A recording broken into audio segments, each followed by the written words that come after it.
అందరికీ నమస్కారం. ఈనాటి ప్రెస్ కాన్ఫరెన్స్ డాక్టర్ లక్ష్మణ్ గారు, జాతీయ ఓబీసీ మోర్చా అధ్యక్షులు, మాజీ రాష్ట్ర అధ్యక్షులు ఇవాళ మనని ఉద్దేశించి మాట్లాడతారు. ఇవాళ ఈ ప్రెస్ కాన్ఫరెన్స్లో కాసం వెంకటేశ్వర్లు గారు, పాపారావు గారు, ఆలే భాస్కర్ గారు, అట్లాగే జనార్దన్ రెడ్డి గారు, సంజయ్ కంటే గారు అందరూ కూడా ఇవాళ ఈ ప్రెస్ కాన్ఫరెన్స్లో పాల్గొంటున్నారు. ఇప్పుడు డాక్టర్ లక్ష్మణ్ గారు, ఓబీసీ మోర్చా నేషనల్ ప్రెసిడెంట్, ఇవాళ మిమ్మల్ని ఉద్దేశించి మాట్లాడతారు. ఫ్రెండ్స్ అందరికీ నమస్కారాలు. రేపు కేంద్ర హోంశాఖ మంత్రులు గౌరవనీయులు అమిత్ షా గారు తెలంగాణకు రాబోతున్నారు. రాష్ట్ర అధ్యక్షులు బండి సంజయ్ కుమార్ గారి ప్రజా సంగ్రామ యాత్ర ముగింపు సందర్భంగా ఏర్పాటు చేసినటువంటి బహిరంగ సభలో వారు పాల్గొని ప్రసంగిస్తారు. మధ్యాహ్నము ప్రత్యేక విమానంలో ఢిల్లీ నుంచి వారు హైదరాబాద్ బేగంపేటకు వచ్చేసి ఆ తర్వాత అధికార కార్యక్రమాల్లో రామంతపూర్లో పాల్గొని తిరిగి సాయంత్రము తుక్కుగూడలో ఏర్పాటు చేసినటువంటి ఆ సభలో ముఖ్య అతిథిగా వారు ప్రసంగించి అదే రోజు రాత్రి తిరిగి వారు ఢిల్లీకి బయలుదేరుతారు. రేపు అమిత్ షా గారి రాక టీఆర్ఎస్లో కాక పుట్టిస్తూ ఉన్నది. టీఆర్ఎస్ నాయకుల గుండెల్లో రైళ్లు పరిగెడుతూ ఉన్నాయి. తెలంగాణ ప్రజలకు పూర్తి భరోసా కల్పించే వారి రాక సందర్భంగా 1 సంవత్సరం కాలం ఓపిక పట్టండి. ప్రజాస్వామిక పాలన, తెలంగాణ ప్రజల ఆకాంక్షలు నెరవేర్చేటువంటి డబుల్ ఇంజిన్ సర్కార్, మోదీ తరహా ప్రభుత్వం తెలంగాణలో రాబోతుందని, ప్రజా సంగ్రామ యాత్రలో ప్రజలు ప్రస్తావించినటువంటి సమస్యలన్నీ కూడా వాటిని క్రోడీకరించి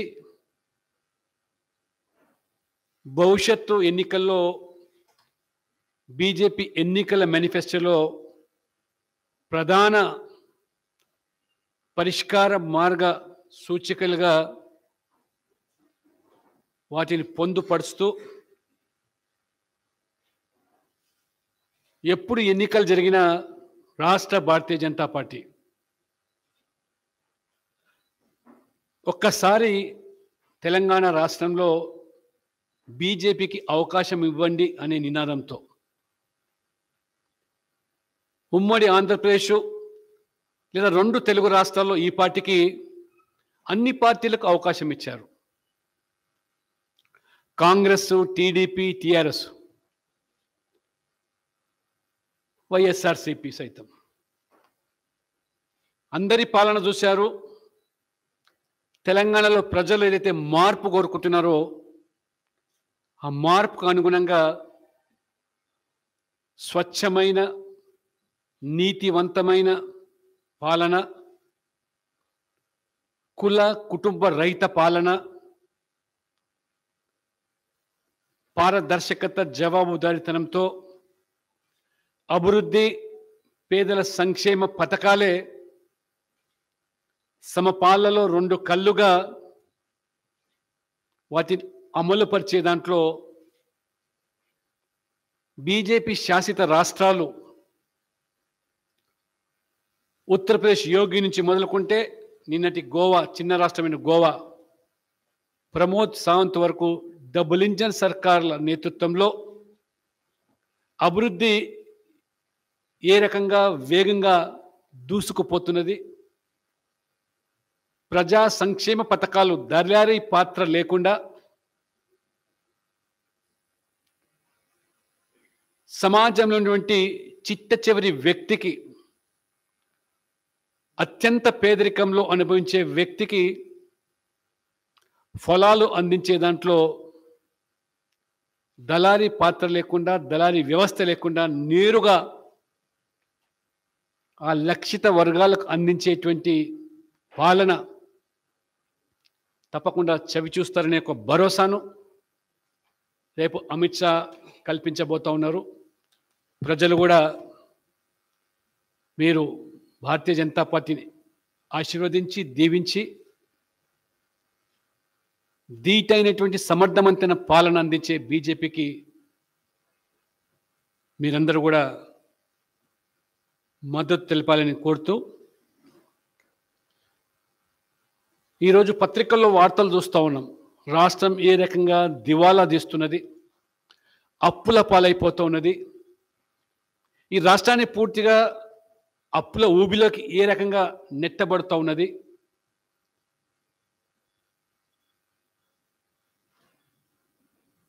మేడిపండి లాంటి బడ్జెట్లు ప్రజలకు రంగురంగుల కళలు చూపించి గ్రాఫిక్ డిజైన్స్ ద్వారా ప్రజలు ఈ రకంగా మభ్యపెట్టి భ్రమలోకి మీరు తీసుకెళ్లారో ఈరోజు పటాపంచలవుతుంది. మేము ఆ రోజు చెప్పాం, బడ్జెట్ ప్రవేశపెట్టినటువంటి సందర్భంలోనే ఈ ప్రభుత్వం యొక్క బడ్జెట్ పూర్తిగా అంకెల గారడి మాత్రమే, ఇది ఒక డొల్ల బడ్జెట్ అని, మసిబూసి మారడికాయ చేయడం తప్పితే అందులో ఏమాత్రం కూడా పస లేదని, మేము చేసిన ఆరోపణలన్నీ కూడా ఈరోజు నిజమని పత్రికా కథనాలు రుజువు చేస్తూ ఉన్నాయి. అంచనాలు గణం, ఆదాయం అధమం. రాష్ట్ర ప్రభుత్వము కాగుకు సమర్పించినటువంటి నివేదికలోని ప్రధానమైన అంశాలు అంటే ఈ ప్రభుత్వము నేల విడిచి సాము చేయడం అనేది పరిపాటి అయిపోయింది. వాస్తవికతను విస్మరించి అంచనాలను అతిగా చూపెట్టి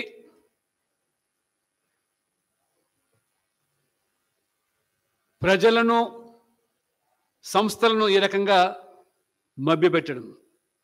2020-21 బడ్జెట్ అంచనాకు వాస్తవిక ఆదాయానికి సుమారు 50,000 కోట్ల వ్యత్యాసం. అంచనా చేసిన దానికి మరి వాస్తవానికి ఎంతో దూరమని ఈరోజు లెక్కలు తేలుస్తూ ఉన్నాయి. GST, stamps registration, sales tax, state excise సుంకాలు, ఇతర పన్నులు, పన్నేతరులు, కేంద్ర ప్రభుత్వ గ్రాంట్స్, కాంట్రిబ్యూషన్ల కింద బడ్జెట్లో 176,126 కోట్లు రాబడులని చెప్పి అంచనాలు చూపించి తీరా చూస్తే ఈరోజు 1,27,468 కోట్లు మాత్రమే రాబడి చూపిస్తూ ఉన్నారు. అంటే వీరు వాస్తవికతను విస్మరించి కేంద్రం నుంచి అతిగా గ్రాంట్లు ఆశించడము, ఆ తర్వాత కేంద్రం మీద నిందలు వేయటం, ఇది ఒక రాజకీయ అస్త్రంగా చేసుకొని తమ చేతకాని తనాన్ని, వైఫల్యాలను కేంద్రం మీద నెట్టే ప్రయత్నం. అంతకుముందు కూడా 2-3 బడ్జెట్లు కూడా కేంద్రం యొక్క గ్రాంట్లను అతిగా చూపించి అంచనా వేసి దెబ్బతిన్న విషయాన్ని కూడా విస్మరించి కనీసం కళ్ళు తెరుచుకొని బుద్ధి తెచ్చుకొని సహేతుకంగా అంచనా వేయాల్సింది పోయి భారీ బడ్జెట్లు మనం చూస్తున్నామే. భారీ బడ్జెట్లతో ఈ రకంగా సినిమాలు, పాన్ ఇండియా సినిమాలు తీసి కొన్ని సందర్భాల్లో అట్టర్ ఫ్లాప్గా ఏ రకంగా మారుతున్నాయో కొన్ని, అదేవిధంగా ఈ యొక్క కేసీఆర్ గారి యొక్క భారీ బడ్జెట్. కేంద్రంపై బురద జల్లాలి, మోదీ ప్రభుత్వం మీద విష ప్రచారం చేయాలి. 2020-21 సంవత్సరంలో కూడా 10,525 కోట్లు గ్రాంట్లుగా వస్తాయని అంచనా వేసి మిషన్ భగీరథ, మిషన్ కాకతీయ కూడా నీతి ఆయోగ్ ఏదో సిఫార్సు చేసింది 24,000 కోట్లు బాగుంటుందని సిఫార్సు చేస్తే దాన్ని కలుపుకొని 38,000 కోట్లు పై చిలుకు బడ్జెట్లో చూపించి అబాసు పాలై చివరికి 8,600 కోట్లతో ఆ రోజు ఏ రకంగా సరిపెట్టుకుందో. మొన్న 22-23 బడ్జెట్లో మళ్ళీ గత సంవత్సరం కేంద్రం నుంచి 8,600 కోట్లు గ్రాంట్ల రూపంలో వస్తే మొన్న బడ్జెట్ 40,000 కోట్లు గ్రాంట్లు వస్తాయని చెప్పి ఎవరిని మోసం చేయడానికి, అంటే ఎవరి చెవుల్లో పూలు పెట్టడానికి ఆ గ్రాంట్లు చూపించి తీరా చూస్తే ఇవాళ డొల్లతనం బయటపడుతుంది. అంటే కేంద్రం ఇచ్చే నిధులేమో ఖర్చు పెట్టరు, వాటిని పక్కదారి పట్టిస్తారు. చేసిన ఖర్చులకు యూటిలైజేషన్ సర్టిఫికెట్లు ఇవ్వరు, సమర్పించరు. ఎన్ని లేఖలు రాసినా దానికి సమాధానాలు ఉండవు. అంటే అవి సమర్పిస్తే కానీ నిధులు వస్తాయని తెలిసినా కానీ, సమర్పించకుంటే నిధులు రావని విషయం తెలిసి కూడా వాటిని మాట్లాడితే ఫెడరల్ సిస్టమ్ అని చెప్పి బెదిరింపులు. నేను మొన్న ఢిల్లీలో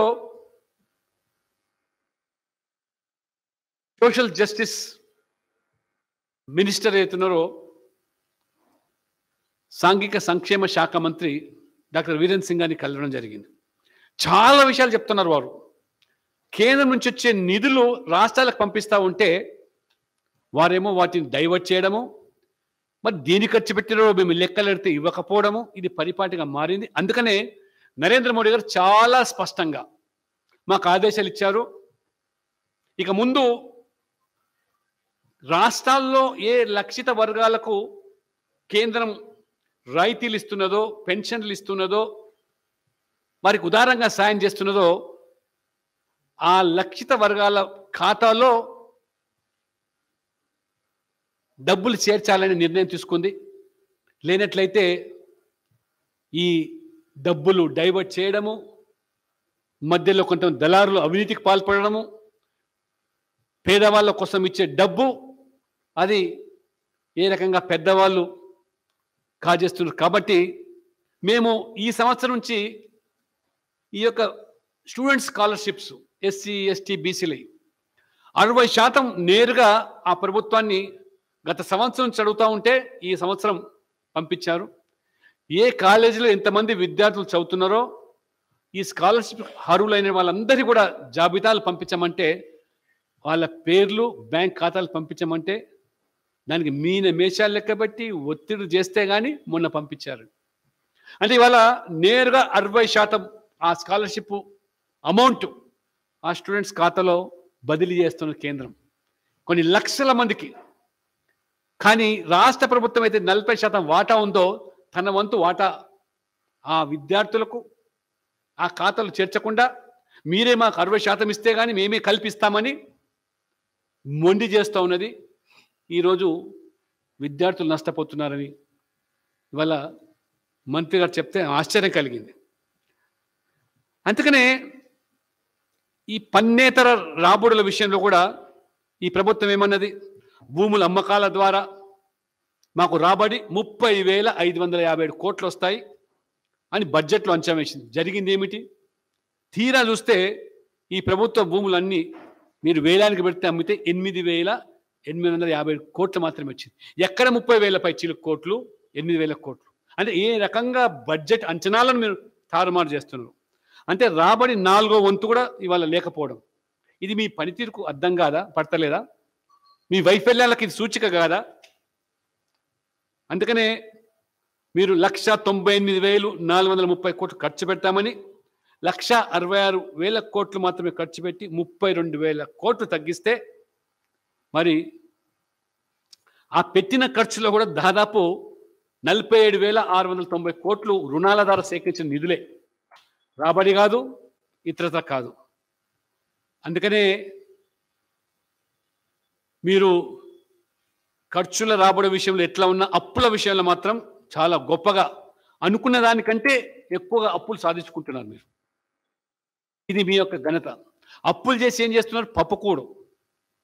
అప్పులు చేసి అభివృద్ధి కాదు, లేదా పేదల కోసం కాకుండా ఏ రకమైన అన్‌ప్రొడక్టివ్ యాక్టివిటీ కోసం ఈ ప్రభుత్వం దుబారా చేస్తుందో తేటతెల్లమవుతుంది. 2021-22 బడ్జెట్‌లో 6,743 కోట్లు మిగులు ఉంటుందని చెప్పిన మీరు, మిగులు బడ్జెట్ ఉందని చెప్పిన మీరు తీరా చూస్తే 10,163 లోటు బడ్జెట్. అంటే దాదాపు ఎంత వ్యత్యాసం! సర్ప్లస్ పోయి ఇవాళ లోటు కింద. రాష్ట్రం ఏర్పడినప్పుడేమో మిగులు బడ్జెట్ ఉంది, ఇప్పుడు లోటు బడ్జెట్గా మార్చింది. అంతకుముందు ఏడాది 4,000 కోట్లు రెవెన్యూ మిగిలి ఉంటుందని చెప్పి మరి ఏకంగా 18,000 కోట్ల లోటు చూపించారు. ఈ రకంగా ఈ ప్రభుత్వం దొల్లతనము ఈరోజు పత్రికల్లో, మీడియాలో ఈరోజు బాహటంగా వారి యొక్క మరి బట్టబయలు చేస్తూ ఉన్నారు. కానీ మీరు బడ్జెట్ ప్రవేశపెట్టేటప్పుడు ఘనంగా పేపర్లలో, మీడియాలో పెద్ద పెద్ద అంకెలు చూపించి ఇది గొప్ప రాష్ట్రమని, ధనిక రాష్ట్రమని, ఏ రకంగా అరచేతిలో స్వర్గం చూపించారో, హామీలు గుప్పించారో ఇవన్నీ కూడా ఇప్పుడు ఇది అబాసుపాలు చేస్తూ ఉన్నది.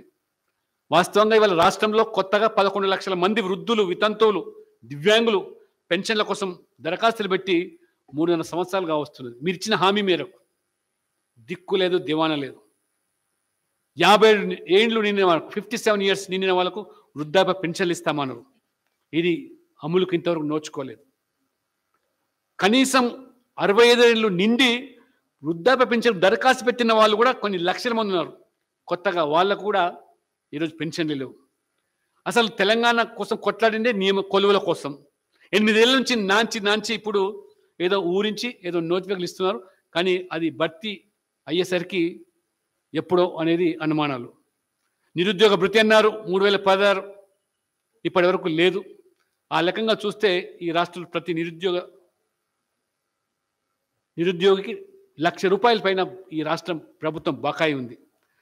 మరి అదేవిధంగా గరీబ్ కళ్యాణ్ యోజన కింద నరేంద్ర మోడీ కేంద్రం నుంచి ఉదారంగా దేశవ్యాప్త 80 కోట్ల మందికి దాదాపు 1,65,000 కోట్ల రూపాయలు వెచ్చించి పేదవాడి ఆకలి తీర్చాలని కరోనా కష్టకాల నుంచి ఆ పథకాన్ని అందజేస్తూ సెప్టెంబర్ వరకు కొనసాగిస్తూ ఉంటే, ఈ మే నెల నుంచి ఈ ప్రభుత్వం, కేసీఆర్ ప్రభుత్వం, మోదీ ప్రభుత్వం పంపించే 5 కిలోల బియ్యానికి ఎగనామం పెట్టి ఉచిత బియ్యం పంపిణీని నిలిపివేస్తూ ఉన్నది ఈ ప్రభుత్వం.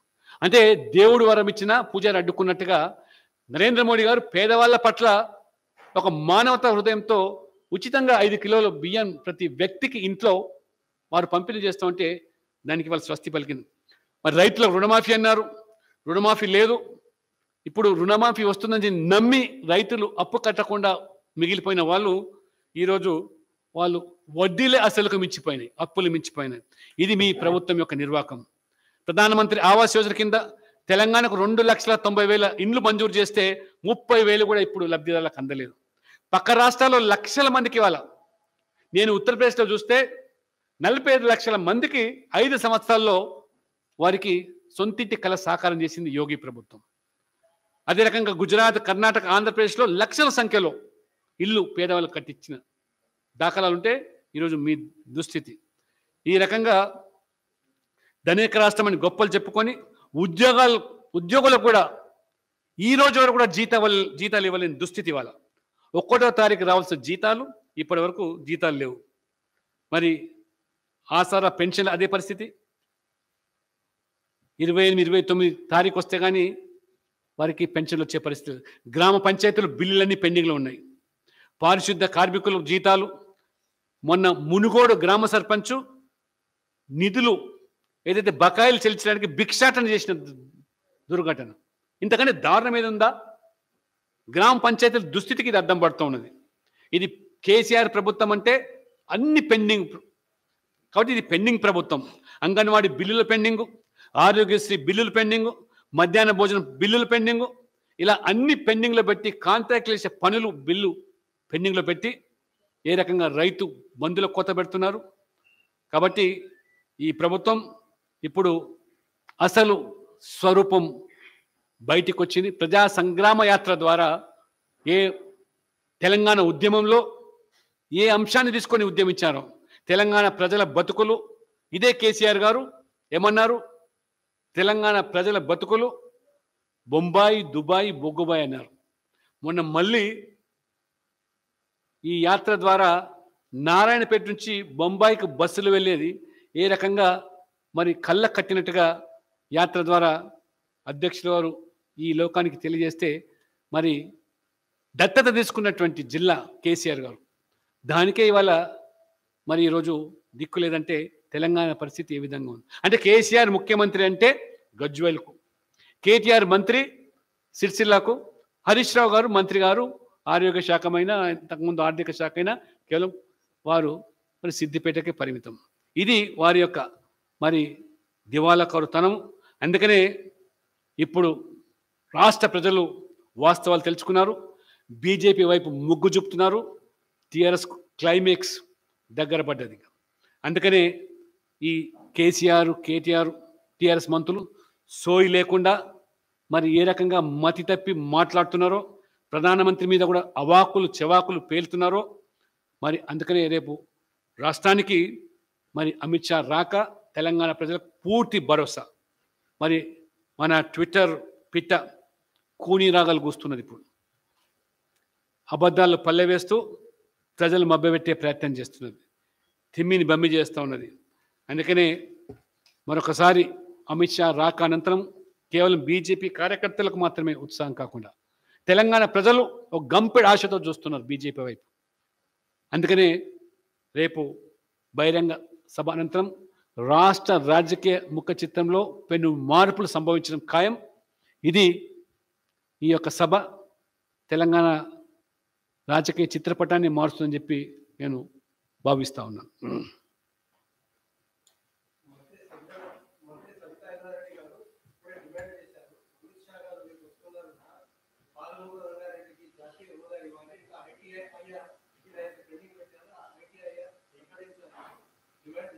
సబితా ఇంద్రారెడ్డి గారు కూడా పాలమూరు రంగారెడ్డి జిల్లాలో ఒకసారి పాదయాత్రలో చేస్తే ఆ ప్రజలు ఎదుర్కొనే సమస్య, ముఖ్యమంత్రి దత్తత తీసుకున్న జిల్లాకే దిక్కు లేదని, మీరు కృష్ణా జిల్లాలో మరి తెలంగాణకు రావాల్సిన వాటను కేసీఆర్ గారు ఏ రకంగా ఆంధ్ర ప్రాంతానికి తాకట్టు పెట్టారో అక్కడ ప్రజలు నిలదీస్తున్నారు. వారికి జవాబు చెప్పండి ముందు.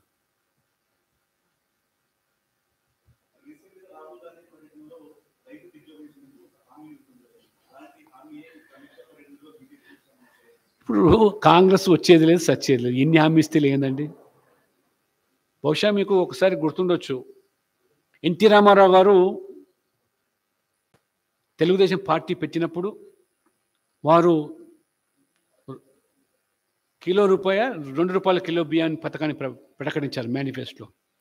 ఆ తెలుగుదేశం వస్తుందని చెప్పి ఆ రోజు కోట్ల విజయభాస్కర్ రెడ్డి గారు ముఖ్యమంత్రి, ₹2కి నేను ₹1.90 ఇస్తా అన్నాడు.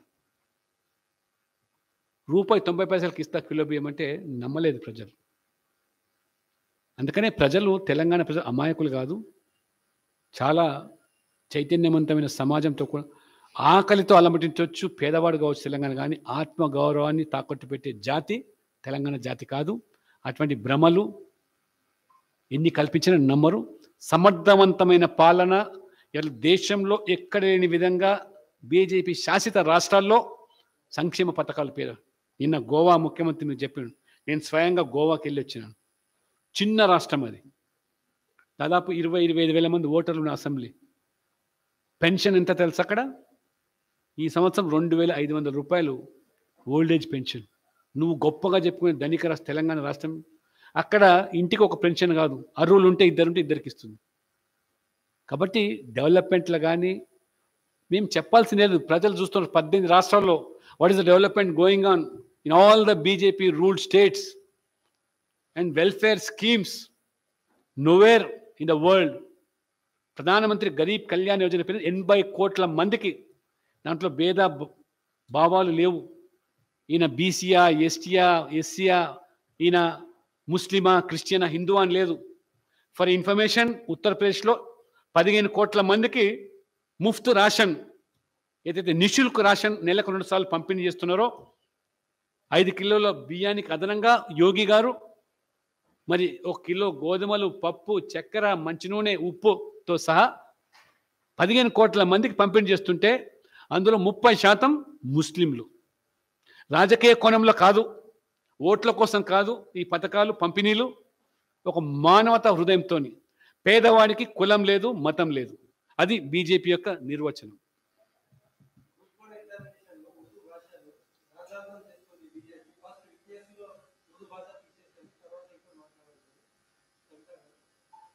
యూపీఎస్సీలో multiple choice of return test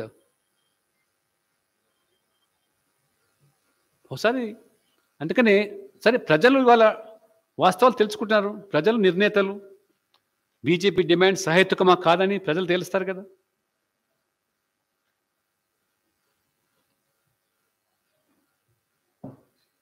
okay, thank you friends, thank you.